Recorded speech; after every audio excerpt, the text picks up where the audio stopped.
अब रुख करते हैं कराची का, जहां जिला कोरंगी थाना अवामी कॉलोनी पुलिस ने 2 मुख्तलिफ कार्रवाइयों के दौरान 2 मुलजिमान को गिरफ्तार कर लिया।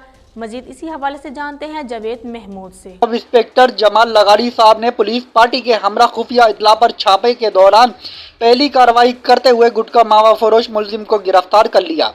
गिरफ्तार गुटखा मावा फरोश मुलजिम के कब्जे से मजर सेहत गुटखा मावा बनाने का साजो सामान, 390 किलो से जायद तैयार छालिया, तम्बाकू, कत्था वगैरह और नकदी रकम भी बरामद की।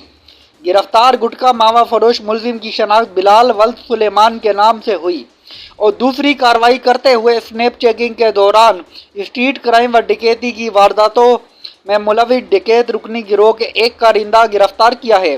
गिरफ्तार डकैत रुकनी गिरोह के कारिंदे के कब्जे से असला, बीमा, एमुनेशन, 2 छीना हुए मोबाइल फ़ोन, 1 मोटरसाइकिल पुलिस तहवील में ली गई है। गिरफ्तार डकैत रुकनी गिरोह मुलजिम की शनाख्त अब्दुल जब्बार वल्द अब्दुल सत्तार के नाम से हुई।